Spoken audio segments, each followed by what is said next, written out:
Welcome back. This is everything I got for the month of June 2023. Pretty decent sized stack, a couple of new books in there. Starting off with I Hate Fairyland number 6. This is the start of the new story arc. Gert is very much now stuck in Fairyland. The last one ended with her finally reaching Fairyland after getting, stuck in all these different places. And she finds out that basically the boy she was sent to rescue has already made it back to the real world, and her dad doesn't want to have anything to do with Gert anymore. So Gert's now like stuck.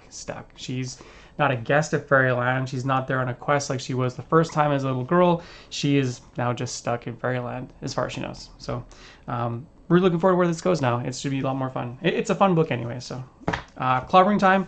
This shipped twice in the last month, which is pretty good. Issues 3 and 4.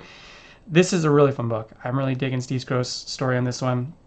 It's pretty funny, lots of great jokes. The art is outstanding. The story is pretty cool. Ben Grimm is basically, each issue is kind of its own like one and done story, but the villain is kind of the same. He's some sort of time traveling person from a future where heroes were worshipped as gods, and then something went wrong, and now he's back to try and fix some things. But yeah, Ben Grimm's always there, kind of getting his way. So teams with Doctor Strange, teams up with Doctor Doom. There's at least one more issue, I think, maybe two. That'd be great. Won't complain. So we'll see who else. Maybe he'll team up with Galactus. That'd be kind of cool.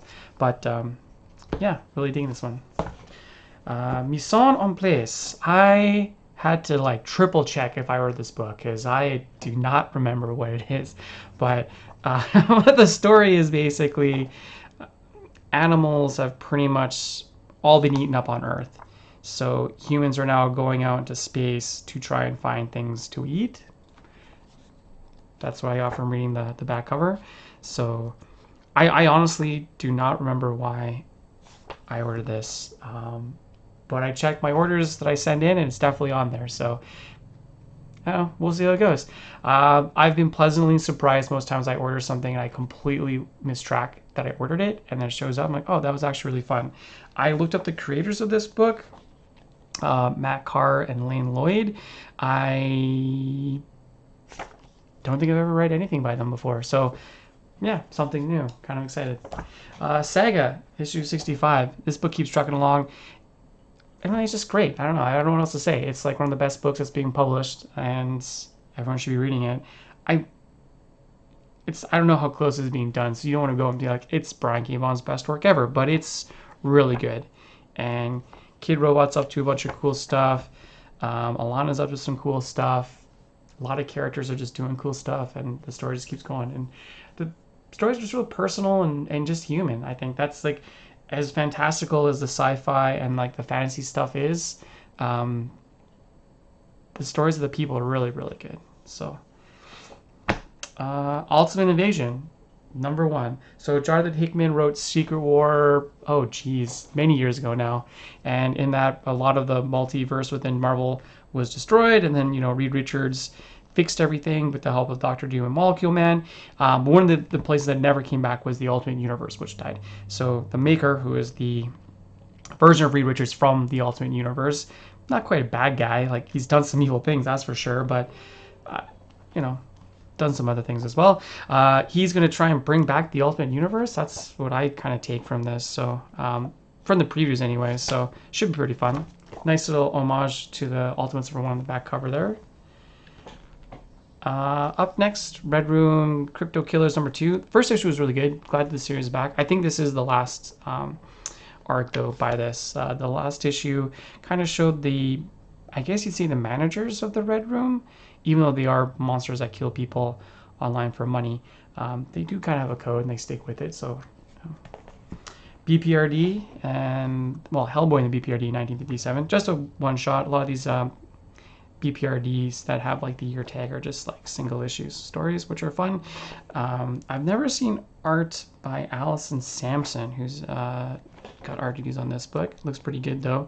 Kind of reminds me of like Jay Lee, and yeah, definitely more like a bit of a Jay Lee vibe. Taking that. Last Ronin, issue 4. I think there's only one more issue in this series. This book's it's been okay. It's not been one like I've been really looking forward to. It got added into my file because I read The Last Ronin, which was really good. And there's kind of two stories ongoing in this book. There's one of like the last turtle and the events leading up to The Last Ronin, and then there's a story of the next generation of turtles that takes place like after The Last Ronin. That story I'm much more interested in than what happened beforehand. So, but it's not bad overall. Like I said, it's fine.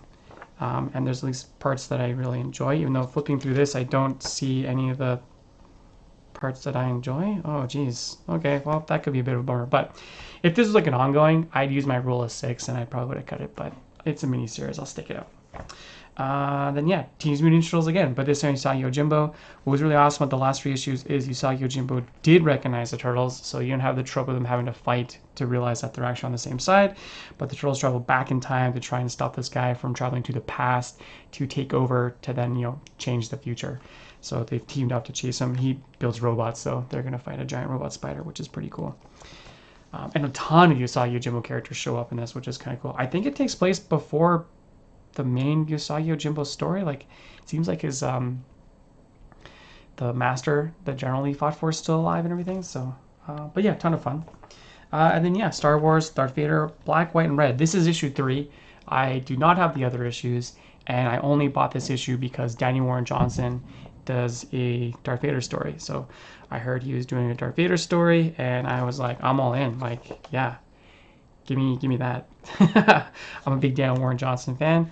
And yeah, there's a story in here by Jason Aaron and Leonard Kirk, which looks pretty good too. But I'm here for Daniel Warren Johnson. Then Void Rivals. This is a new book from Robert Kirkman from his Skybound imprint. I really like Robert Kirkman, and I haven't read a book by him in a while, so I was like, I'll pick this up. They're, the previews like the next big thing from Robert Kirkman, and he kind of pulled the wool over everyone's eyes for a while because this actually introduces the new shared universe of Transformers and G.I. Joe, which Skybound has the rights to publish comics for now. So this is about they're rivals. They're stuck on a planet somewhere, and they literally run into a Transformer. And you see Jetfire? Oh, I can't remember his name. Jetfire. And he's just like, what's going on? And my planet needs me. And he literally takes off. And they're like, no. But this literally kicks off new Transformers and G.I. Joe comics. And the biggest surprise was that Danny Warren Johnson's doing Transformers. I think he's writing and drawing, which is pretty rad. So I'm definitely added that one as soon as I heard. And then there's like a new Duke book, a Cobra Commander coming afterwards. But this will kind of introduce and build things. I don't know if this is a miniseries now or not. Maybe it will be an ongoing, but there'll be a bunch of new characters they introduce within the shared universe as well. So yeah, Robert Kirkman is definitely a child of the 80s, so I got high hopes that all the books will be pretty good. And then lastly in the monthly stack, I got Ms. Truesdale and the Fall of, I keep saying Hyperborea. I'm not sure if that's correct or not, but yeah, first series is pretty fun. This one, Ms. Truesdale, she's with the Heliotropic Brotherhood of Ra, who are always kind of antagonists in the BPRD and Hellboy books. And she's learning about past lives, and one of them is this woman who was a slave fighting in like a coliseum at the Fall of Hyperborea. The art is really good. It reminds me of like, I want to say Dustin Rubin, but I know that's not his first name. But definitely has a pulpo vibe. I think it's just the thick lines remind me of their work. So, but I'm really digging this book too. So, lots of fun. So yeah, that's all the singles monthlies. They're a pretty good stack. But a lot of my videos have been a little delayed because I was out traveling and I picked up some independent books. So usually when I go on vacation, wherever city I go to, I try and find a comic book shop and I ask them, hey, I'm not from here. What's something I can buy that I can't get back home in Canada? So I got a few books. I got this Jungle Land by Adam Phelps. I haven't read any of these yet, actually. So this looks kind of cool. Nice, very independent black and white book. I've got Hot Dog Beach by Lael Westwood, issues 1 and issues 4. It's the only ones they had, so I got both. This, same sort of thing. Black and white indie books, stuff I can't get back here. And then I picked up Crime Scene by Ed Sider. Now, I was in the UK and I was like, what are UK books? And the guy pointed out these are all UK books, but I haven't actually sat down to confirm that. But yeah, I got a nice big box of books from other countries. Because usually if I have friends who travel and like, hey, if I could get you something, I ask them like, oh, go to a comic shop and ask for something I can't get back home. So I've gotten books from like almost, I think, all over the UK, Ireland, Scotland, now London. I've gotten books from like Daoshinjin from Japan. I've got some books from Paris, I guess French, I should say. So yeah, some cool stuff. It's like a nice way to kind of travel and bring some back. Oh, and so I got some really cool books from Portugal and Spain too. But that would not, the month would not end, I should say, without a look at the stacks. I smashed my camera there.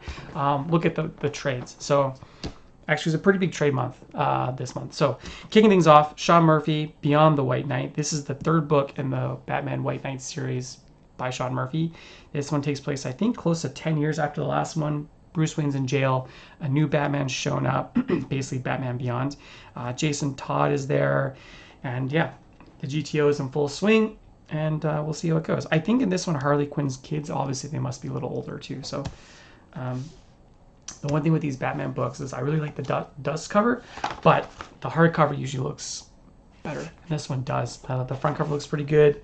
The back cover is pretty rad. So I might get rid of the dust jacket. I've done that for the last two books as well. Excuse me. I got the new book from Ed Brubaker, Sean Phillips. I pretty much buy everything these guys do. So taking a break from Reckless, which was only meant to be like 2-3 books, and it turned to be 5. So they're taking a small break from there. They put up this book, Night Fever. It's based on a guy who, I'm going to say maybe in the 80s, goes on a vacation or a business trip to Europe. He goes out one night, meets some new friends, and things get a little weird. That's how Ed Brubaker described it. So very much looking forward to reading that. I got a book called Coda by Simon Spurr and Matthias Vergara. I got a book by them called Step by Bloody Step, which was basically a textless story. There's no dialogue. Really good. The art definitely sold it. So when I saw that these guys had a collection together, this is just book 1. So book 2, I think, is just starting out, but this is like a fantasy book from the two of them. Again, I really like this guy's art, so very much looking forward to digging into this. Step by Bloody Step, I can't recommend enough either. And then finally, volume 11 of Berserk.